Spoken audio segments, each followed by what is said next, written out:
Bismillah. Bismillahirrahmanirrahim. Ayo kita berdoa bersama.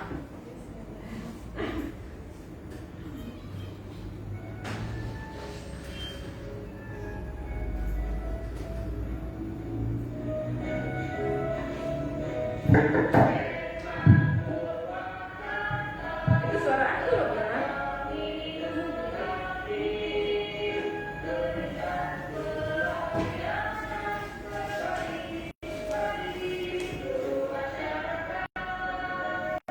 Ini suara Mbak Yos.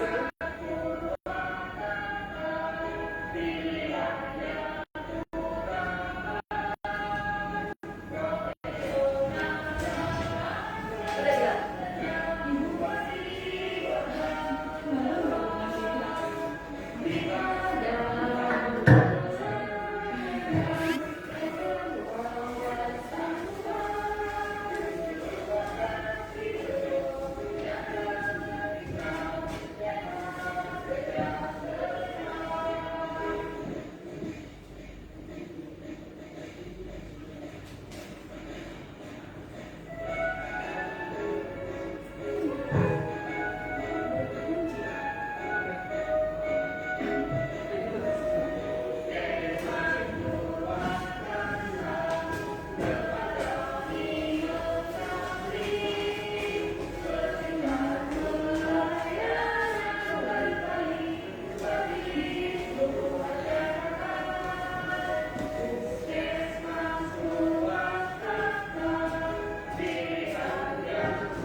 minta untuk lancar di Indonesia.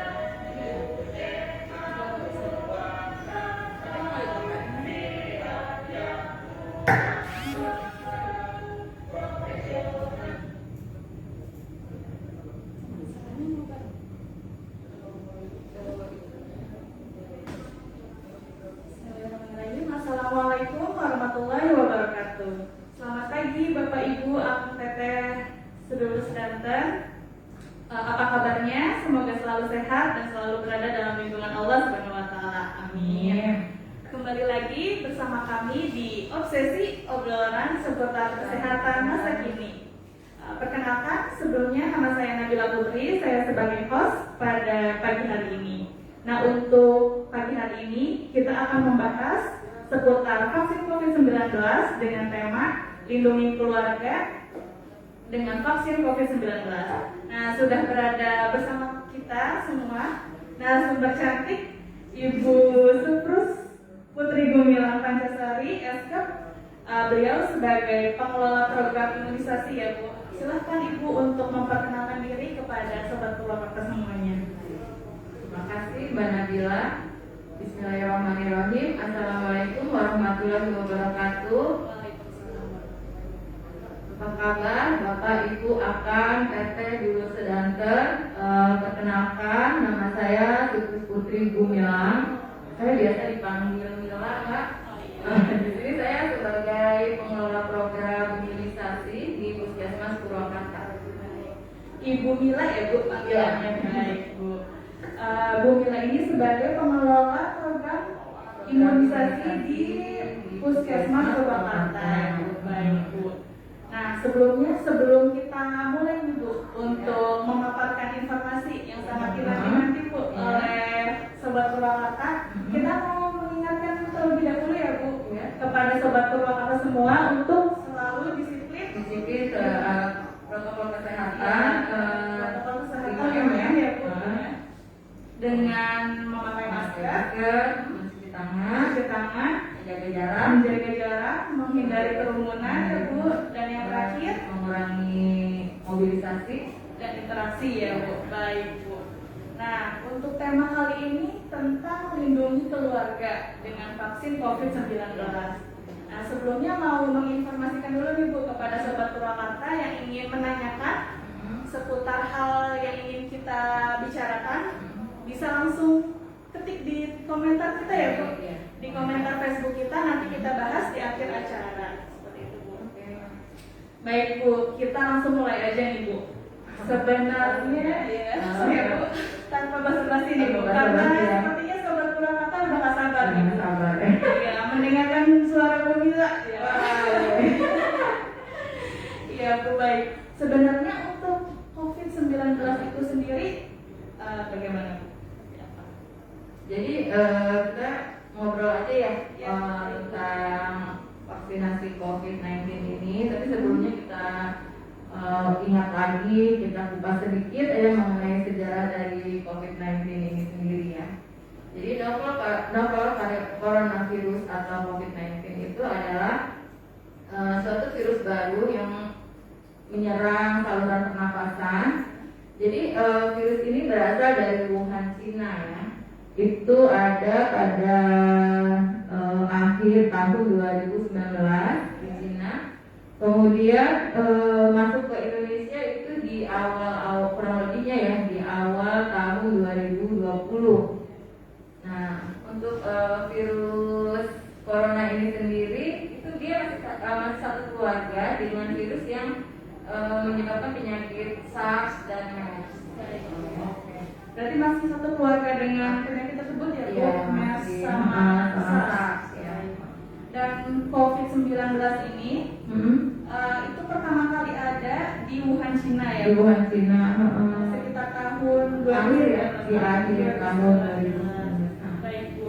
Dan pertama kali untuk kasus di Indonesia itu di tahun 2020 ya Bu? Iya, awal ya, kurang lebihnya ya, Ya. antara bulan Februari dan Maret ya. Bulan Maret ya. Baik Bu. Nah, untuk jumlahnya sendiri Bu, jumlah kasus yang ada di Kota Cilegon, terutama di Kecamatan Purwakartanya berapa? Kalau kasus yang di Kota Cilegon ini untuk kasus yang sembuh ya, sembuh dari positif COVID-19 itu ada sekitar datanya sampai dengan tanggal 18 Februari 2021 kemarin. Ini kita mendapatkan datanya dari Dinas Kesehatan Kota Cilegon. Itu pasien sembuh berjumlah 3.624 orang. Kemudian pasien yang masih dirawat atau yang masih isolasi itu berjumlah 309 orang. Kemudian pasien meninggal 131 orang. Itu di Kota Cilegon ya Mbak. Kalau untuk Kecamatan Purwakarta sendiri itu pasien seluruhnya ya ini berjumlah 523 orang. Kemudian pasien yang sembuh 467 orang. Nah yang masih dirawat atau yang diisolasi itu berjumlah 43 orang. Dan pasien meninggal berjumlah 13 orang. Baik Bu. Berarti untuk yang di Kecamatan Purwakarta sendiri totalnya ada 523 ya Bu? Iya. Dengan yang sudah sembuh itu 467 orang. Baik Bu. Ini sudah lumayan semakin menurun ya Bu untuk jumlahnya sendiri. Nanti kita harus sama-sama terus memerangi virus corona ini ya Bu. Baik Bu. Selanjutnya untuk kita masuk ke inti dari tema kita Bu, mengenai vaksin COVID-19. Mungkin masyarakat ingin tahu nih Bu, sebenarnya vaksin atau imunisasi itu seperti apa Bu? Jadi kita mulai dari imunisasinya dulu ya. Jadi imunisasi itu adalah suatu upaya pembentukan kekebalan tubuh seseorang terhadap suatu penyakit. Jadi apabila tubuh kita nanti itu terkena dengan penyakit yang sama, itu kalaupun sakit jadi lebih ringan gitu ya. Berarti fungsinya itu untuk memberikan kekebalan tubuh, iya, tadi ya Bu, supaya lebih ringan tadi ya Bu.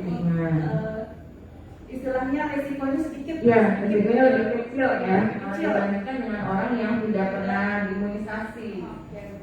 Kemudian untuk vaksinnya Bu, pengertian dari vaksin. Jadi vaksin itu adalah suatu produk biologi yang berisi antigen yang bila diberikan kepada seseorang maka tubuh seseorang itu akan bereaksi menimbulkan kekebalan spesifik secara aktif terhadap suatu penyakit gitu. Berarti tadi ada imunisasi sama vaksin.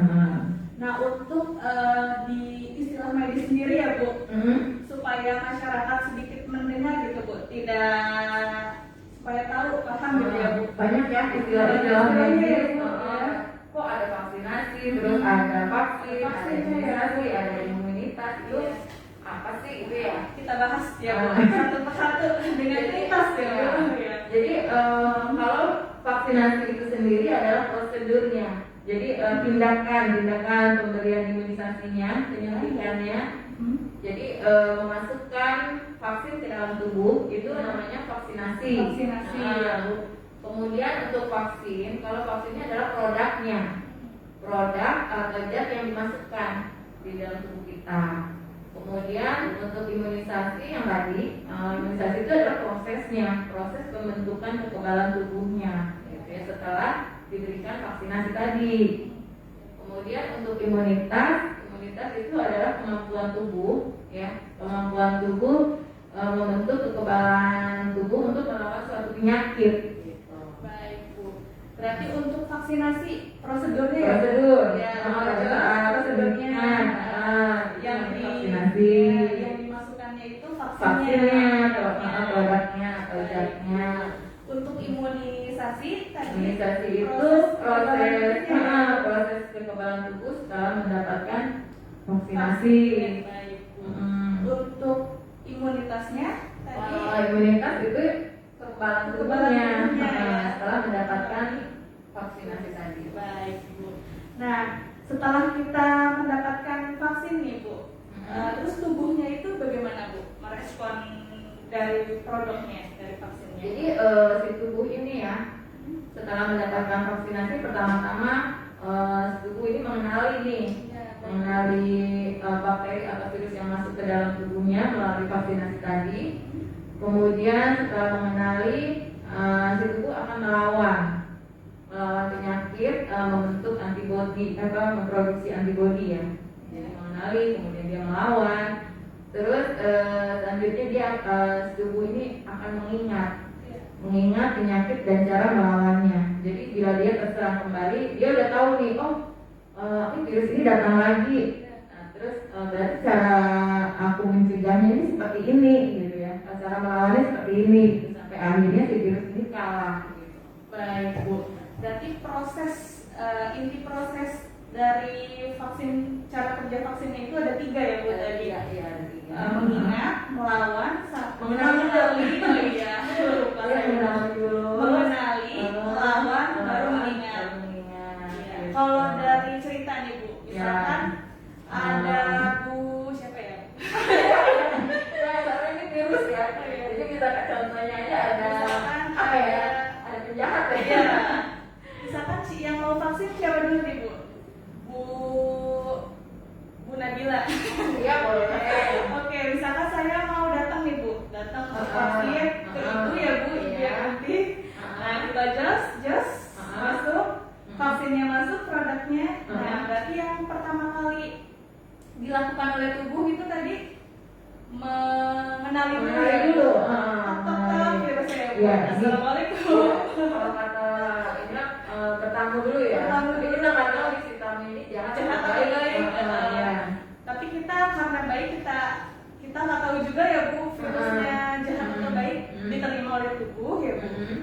Nah habis mengenali tadi, nah kita tahu bahwa yang masuk itu virus COVID-19. Ya. Terus karena kita tahu nih Bu, berarti virusnya jahat ya Bu. Virusnya jahat nih ya. Kalau jahat berarti harus dilawan dong. Dilawan terus dilawan dengan membentuk kekebalan tubuh tadi ya. Ya baik Bu. Terus dia mengingat, udah tahu nih ya, udah kenal kan. Dia ingat nih si virus ini. Jadi kalau dia datang lagi ditolak ya Bu. Dia udah tahu cara melawannya seperti apa. Baik Bu. Berarti pinter banget ya Bu tubuh kita ini ya. Pinter. Bisa dengan sendirinya melawan. Oke baik Bu. Selanjutnya kenapa nih Bu kita harus mendapatkan vaksin COVID-19? Jadi gini, dengan tadi jumlah kasus ya yang lumayan tinggi, bukan lumayan lagi ya, sudah tinggi. Walaupun angka kesembuhannya juga tinggi ya. Cuma kan untuk menekan semakin meningkatnya angka terkonfirmasi COVID ini, maka pemerintah menyediakan imunisasi ini ya, imunisasi COVID.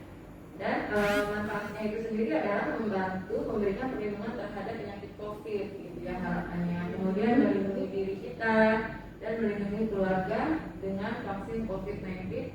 Tapi jangan lupa kita tetap menerapkan tadi yang protokol kesehatan 5M ya Bu. Berarti selain melindungi diri sendiri juga melindungi keluarga ya Bu. Sebenarnya gimana nih Bu cara kita melindungi keluarga selain diri sendiri? Jadi gini loh, misalkan dalam satu keluarga ya ada berapa orang ya, 5 atau 6 orang ya, ibu bapak anak 3 ya, terus ada yang bantuin mungkin, nah jadi kan ada 6 nih.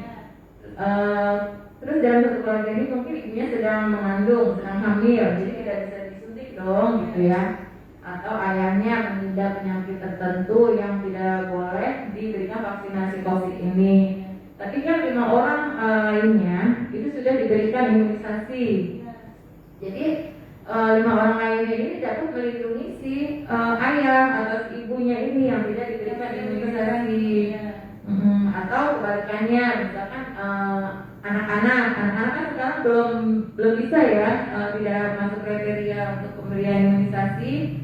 Jadi orang tuanya sudah diimunisasi semua, anaknya belum, tapi insya Allah anaknya itu bisa terlindungi dari si orang tuanya ini gitu.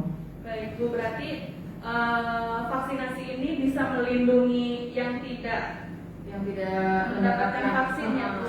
Iya. Baik Bu, untuk selanjutnya Bu, penyelenggara dari imunisasi sendiri seperti apa? untuk penyelenggaraan pelayanan imunisasi ini terutama itu dilaksanakan oleh pemerintah yang bekerja sama dengan masyarakat, dengan swasta, dan juga dengan pihak-pihak terkait.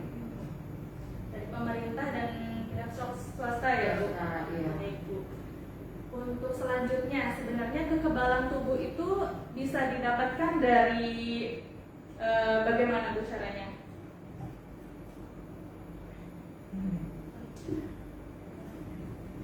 Jadi kekebalan tubuh itu ada dua ya. Ada infeksi alamiah yang didapatkan dari infeksi alamiah dan juga dari vaksinasi ini. Kalau infeksi alamiah itu didapatkannya dari gimana ya? Contohnya nih ya, kita belum pernah diimunisasi, terus kita terkonfirmasi COVID-19. Kemudian kita sembuh dong, udah isolasi, kita udah sembuh. Nah, otomatis itu tubuh kita sudah membentuk kekebalan sendiri. Itu yang disebut dengan kekebalan infeksi alamiah. Kalau kekebalan dari vaksinasi, sudah jelas itu dari pemberian suntikan vaksinnya. Gitu. Itu berarti untuk kekebalan tubuh sebenarnya bisa didapatkan dengan dua cara tadi ya Bu. Infeksi alamiah sama vaksinasi, dan yang sedang kita coba untuk lakukan sekarang saat ini adalah dengan melakukan vaksinasi. Iya. Kemudian untuk jadwal imunisasi Bu, untuk masyarakat sendiri kapan Bu untuk mendapatkan jadwal imunisasi ini? Jadwal imunisasi ya. Jadi untuk jadwal imunisasi ini yang sudah berlangsung itu kita untuk nakes tenaga kesehatan di seluruh Indonesia itu sudah dilakukan. Kalau untuk wilayah kerja Puskesmas Purwakarta sendiri itu sudah kita laksanakan pada bulan Januari. Itu dimulai di tanggal 25 Januari 2021 sampai dengan 16 Februari 2021. Itu di dosis pertama dan dosis kedua. Iya. Berarti Kalau untuk masyarakat ya, kalau untuk masyarakat itu kita belum dapat surat resminya untuk pelaksanaannya itu di tanggal berapa. Tapi ada info itu sekitar bulan Maret di tahun 2021 ini. Kalau untuk masyarakat ini berarti sekitar bulan Maret ya Bu, sambil sedang menunggu info selanjutnya. Jadi kita sekarang Puskesmas kita sedang melakukan persiapan menyambung vaksinasi untuk masyarakat. Untuk masyarakat nanti ya Bu, Maret, dan untuk nakes sendiri sudah dilakukan ya Bu? Iya. Dari Januari sampai dengan Februari.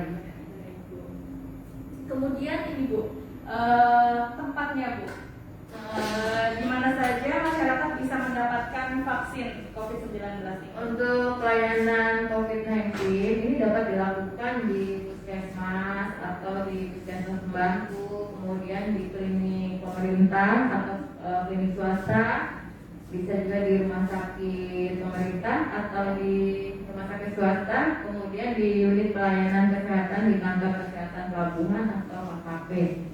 Baik Bu, berarti untuk tempatnya sendiri tadi ada puskesmas sama puskesmas pembantu ya Bu, kemudian bisa di klinik pemerintah dan swasta, kemudian di rumah sakit pemerintah dan swasta, dan yang terakhir di unit pelayanan kesehatan ya Bu. Tapi ini ada catatannya Mbak, jadi nggak semua, misalkan rumah sakit swasta bisa, klinik swasta enggak, jadi ini ada yang udah bekerja sama ya dengan pemerintah, sudah ditunjuk. Dan juga untuk tenaga kesehatannya, untuk vaksinatornya ya maksudnya, tenaga vaksinator sudah melalui pelatihan terlebih dahulu. Berarti fasilitas kesehatannya juga yang sudah ditunjuk ya Bu? Ya, sudah ditunjuk, terus tenaga vaksinatornya juga sudah dipersiapkan ya, sudah dilatih. Jadi jangan takut nih masyarakat ya, takut. sudah aman pokoknya semuanya. Insya Allah. Mulai dari produknya, terus yang memberikannya juga ya Bu. Ya, pokoknya udah sangat-sangat diperhatikan lah ya sama pemerintah. Ya, baik Bu. Selanjutnya Bu, untuk penerima vaksinnya sendiri itu siapa saja Bu yang menerima vaksin? Untuk yang menerima vaksin, Ya. Jadi penerima vaksin ini adalah kelompok usia 18 tahun sampai dengan 59 tahun. Itu diantaranya yang prioritas dulu ya. Yang diprioritaskan adalah tenaga kesehatan dan semua petugas yang bekerja di fasilitas kesehatan di seluruh Indonesia. Ini kita untuk nakes sudah dilaksanakan ya. Sekarang kan sudah menuju ke masyarakat. Kemudian sasaran berikutnya adalah tadi ya kelompok masyarakat, tapi itu juga diprioritaskan lagi Mbak. Jadi Mbak langsung ke masyarakat itu yang ada prioritas lagi, yaitu petugas pelayanan publik. Kemudian ada yang kontak erat dengan COVID-19, kemudian ada kelompok resiko tinggi, dan juga untuk administrator pemerintahan. Itu yang diprioritaskan ya. Jadi tidak langsung ke masyarakat. Tadi awalnya prioritas paling pertama tenaga kesehatan ya Bu. Sudah dilakukan. Kemudian ke masyarakat, tapi dengan prioritasnya lagi ya Bu, tingkatan prioritasnya yang tadi sudah dijelaskan oleh Bu Mila. Kemudian ini Bu, dari kandungan vaksinnya sendiri bagaimana Bu?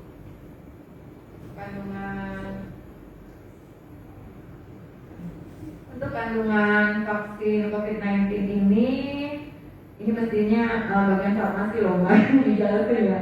Jangan apa kita nyinggung sedikit aja ya. Vaksin dari Sinovac yang digunakan ini hanya mengandung virus yang sudah dimatikan. Karena ini adalah platform inactivity, jadi virusnya itu sudah dimatikan Mbak, jadi sudah nggak aktif lagi. Berarti beda dengan produk yang lain ya Bu. Kalau yang lain itu dilemahkan, kalau ini dimatikan. Jadi memang ada beberapa vaksin yang seperti vaksin vaksin rutin ya, yang untuk kita adakan di posyandu gitu kan. Itu juga jenis-jenisnya ada yang dilemahkan, ada yang dimatikan. Nah ini untuk vaksin Sinovac ini adalah salah satu jenis yang dimatikan juga. Selanjutnya nih Bu, yang kemarin sedang viral diperbincangkan ya Bu, mengenai kehalalan dari vaksin COVID-19. Bagaimana Bu? Ya, untuk kehalalannya itu sudah ada ya di dalam fatwa MUI nomor 2 tahun 2021 tentang produk vaksin COVID-19 dari Sinovac Life Science dan Life Science China ya ini ya, dan PT Bio Farma Persero. MUI sudah menyatakan bahwa vaksin tersebut adalah halal dan suci. Jadi insya Allah ya aman, dan untuk umat Islam diperbolehkan untuk diberikan vaksinasi ini. Karena ya sudah menjamin kehalalan. Jadi kita jangan ya, jadi kita nggak usah ragu lagi ya. Oke Bu, siap Bu. Terus untuk ini Bu, yang tidak menerima vaksin, ya.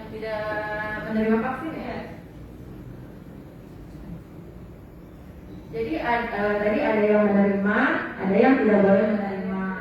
Jadi untuk yang tidak menerima vaksin COVID-19 ini diantaranya adalah ibu hamil, penderita penyakit jantung, penyakit ginjal, kemudian ada penyakit autoimun, kemudian ada juga penyakit yang menderita penyakit paru seperti TBC, asma, itu tidak diberikan dulu. Kemudian ada penderita HIV, terus ada lagi yang menderita gejala ISPA. Gejala ISPA itu batuk, pilek, demam mungkin ya. Jadi mereka bukan tidak diberikan kalau yang untuk ISPA ini ya, batuk, pilek, demam ini, tapi kita tunda, kita tunggu sampai 7 hari mendatang. Kalau dari screeningnya udah oke, boleh diberikan. Tapi untuk yang lainnya seperti yang tadi disebutkan, jantung, ibu hamil, terus asma, TBC itu tidak diberikan. kecuali yang ISPA tadi ya Bu, Ya. tunda dulu. Hanya ISPA ya, batuk, pilek, demam itu ditunda sampai benar-benar sehat. Nah terus Bu, ini kan ada kebijakan sekarang kan tentang kebijakan yang baru ya Bu, yang usia dari 60 tahun ke atas sekarang sudah bisa mendapatkan vaksin ya Bu? Oh iya. Jadi di awal kebijakan itu hanya kelompok usia 18 sampai dengan 59 tahun yang diberikan. Tapi sekarang ada kebijakan baru nih, usia 60 tahun ke atas atau lansia itu sudah boleh diberikan. Tapi ada bedanya Mbak. Bedanya apa nih Bu? Bedanya kalau usia 18 sampai dengan 59 tahun itu jeda waktu pemberian dari dosis 1 ke dosis 2 itu kan 14 hari. 14 hari. Tapi kalau untuk yang lansia 60 tahun ke atas itu di jeda waktunya adalah 28 hari. Berarti beda di jeda ya Bu? Jeda waktu aja. Kalau yang tadi yang awal dari 18 sampai 59 itu 14 hari ya Bu. Kalau untuk lansia sendiri 28 hari ya Bu. Iya. Baik, Bu. Selanjutnya Bu, untuk alurnya sendiri Bu, alur Alur ya? pelaksanaan vaksinnya ya, bagaimana? Jadi untuk alur pelaksanaan vaksin COVID-19 ini nanti masyarakat itu mendapatkan kelasnya itu dari pusat ya mendapatkannya. Kemudian nanti masyarakat datang ke Vaksiankes atau puskesmas atau ke pustu atau ke klinik ya tadi kita usulkan dengan menunjukkan SMS kelas. Karena ada juga tuh yang dapat SMS kelas ya yang sedang berjalan tuh seperti nakes juga ada yang nggak dapat. Tapi sekarang ada lagi kemudahan cuma menunjukkan KTP aja Mbak. Jadi nggak harus dapat SMS kelas ya. Kemudian sampainya di Vaksiankes ini kita menuju ke meja 1. Meja 1 ya Bu. Jadi pertama kalau ada yang dapat SMS, tapi Ya. kalau tidak dapat membawa identitas ya Bu, Ya. KTP, datang nih Bu ke Datang. puskesmas, terus ke meja 1. Meja 1 ya. Untuk meja 1 sendiri dilakukan seperti apa Bu? Jadi di meja 1 nanti sasaran ini melakukan pendaftaran. Pendaftaran Dengan menunjukkan SMS kelas atau dengan menunjukkan KTP-nya saja. Oke, KTP ya Bu. Nanti dari meja 1 sudah selesai nih meja 1 si sasaran ini ke mengarah ke meja 2. Meja 2. Nah, di meja 2 ini akan dilakukan screening. Ya, pemeriksaan kesehatan itu yang memeriksa adalah dokter yang sudah terlatih ya, kita kan sudah pelatihan. Mendapatkan pelatihan ya Bu. Nanti dari meja 2 Untuk keputusannya sendiri Bu, sudah bisa mendapatkan vaksin atau tidaknya ditentukan di meja berapa Bu? di meja 2, di meja 2 itu. Jadi nanti di meja 2 itu dilakukan screening seperti wawancara gitu ya, wawancara. Jadi nanti yang menentukan adalah ini udah ada apa ya Mbak ya? Udah ada draftnya lah ya. Jadi Pertanyaan sebagai syarat jadi dia otomatis kalau misalkan di ininya apa? Di input datanya ada yang nggak bisa dia otomatis langsung itu. tadi langsung dari sistemnya ya Bu? Dari sistemnya. Iya. Jadi terus nanti dari meja 2 setelah screening, jika sudah lulus dari meja 2 itu sasaran menuju ke meja 3. Iya. Nah, di meja 3 ini baru dilakukan vaksinasinya. Setelah dari meja 3, sasaran diarahkan ke meja 4. Nah, di meja 4 itu dilakukan pencatatan dan observasi.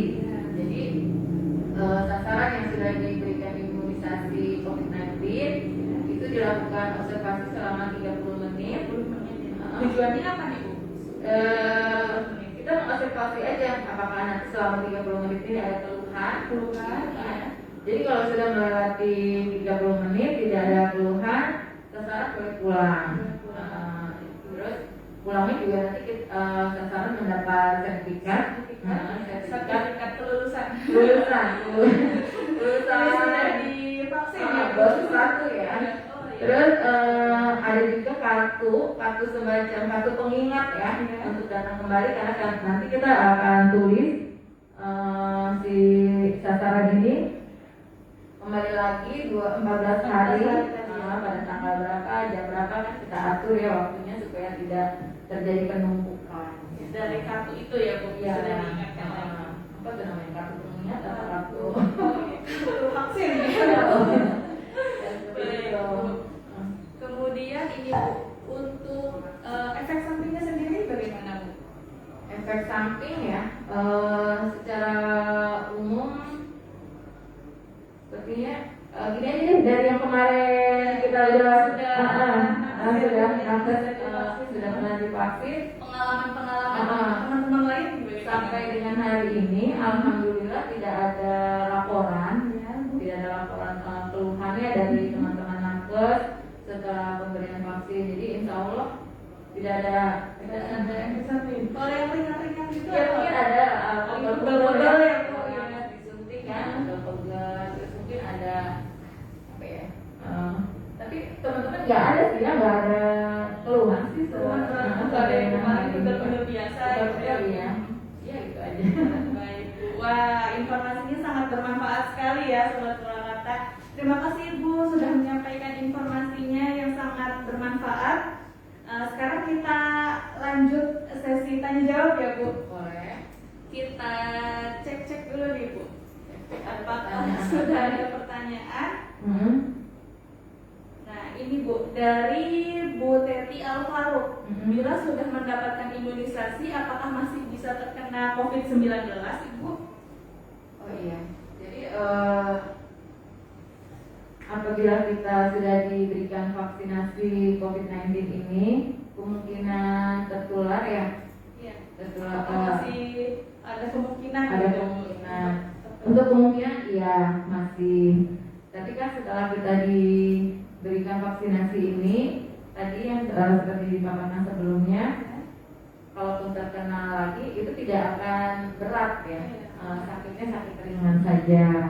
Makanya sebenarnya walaupun sudah divaksin Mbak, kita harus tetap disiplin terhadap protokol kesehatan ya. Kita jangan sampai lupa yang 5M itu tadi. Jangan sampai lengah ya Bu. Iya. Kalau udah divaksin, terus kita lupa. ya. Udah langsung Iya. lupa ya. Jadi Padahal masih kemungkinan yang ada ya Bu. besar masih ada. Cuma ya karena kita udah, ya tadi kan dia udah kenal kan masih virus ini, jadi mungkin lebih ringan ya. Ini aja. Jadi jangan sombong nih yang udah dapat Jangan. vaksin. Harus tetap disiplin 5M ya Bu. Baik Bu. Kemudian untuk yang ini Bu, pertanyaan selanjutnya. Untuk yang usia di bawah 18 tahun seperti itu Bu. Kenapa belum bisa mendapatkan vaksin COVID-19? Ya, sekarang kan kebijakannya masih yang 18 tahun sampai 18 sampai dengan 60 tahun ke atas ya.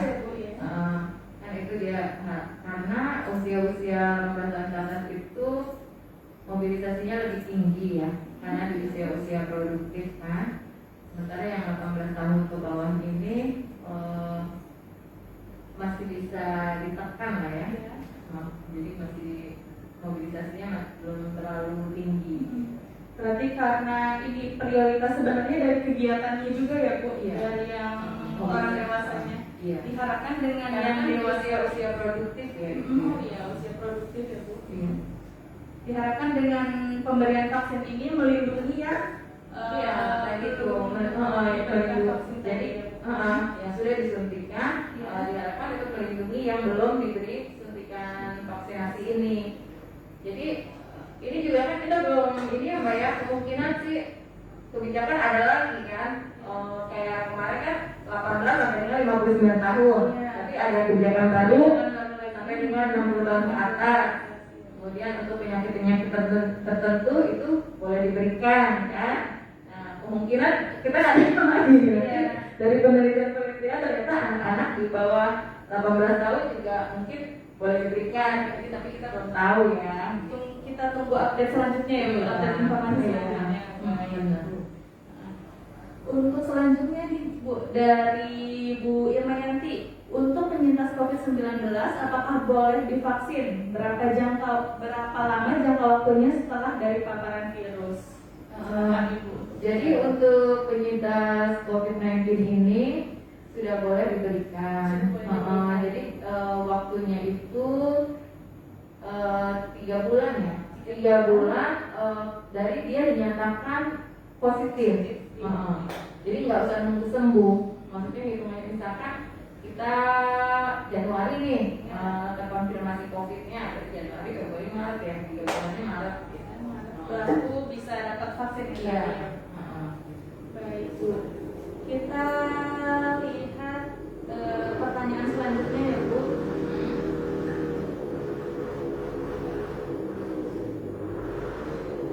Baik, karena sudah terjawab semua ya Bu. Nah, dan kalau misalkan ada Sobat Purwakarta yang masih penasaran nih Bu tentang vaksin COVID ini, masih tetap bisa menanyakan lewat kolom komentar ya Bu. Boleh. Nanti insya Allah akan kami jawab pertanyaannya. Baik, karena waktu sudah menunjukkan pukul 10:10. Oh ya udah oke. Banget ya Bu, pas banget. Iya pas ya. Mohon maaf Sobat Purwakarta semua, kita harus mengakhiri obsesi kita kali ini. Terima kasih banyak Ibu Sama-sama, sudah Mbak menambahkan Nadira. informasinya. Semoga informasi yang diberikan bermanfaat bagi kita semua. Dan terima kasih juga kepada Sobat Purwakarta yang sudah menyaksikan acara obsesi ini. Semoga kita semua dapat mendapatkan ilmu yang bermanfaat dari acara ini. Baik Bu, yang terakhir Bu, tentang disiplin 5M nih Bu. Oh iya, saya ingat lagi ya. Iya, harus selalu diingetin lagi ya Bu. Jangan lupa untuk mencuci tangan, menggunakan masker, ya, menghindari jaga jarak, Oke Bu, menghindari kerumunan, ya Bu, sama membatasi interaksi dan mobilisasi. Baik Bu. Oke, jangan sampai lupa. Oke, jangan sampai lupa, tetap diingat. Yang terakhir Bu, apakah ada pesan terakhir dari Ibu untuk diingatkan kepada masyarakat? Apa ya, pesannya sih karena ini mengenai imunisasi, ya pokoknya untuk masyarakat jangan ragu, jangan takut. Jangan ragu, jangan takut ya Bu. Ayo kita perang melawan COVID-19.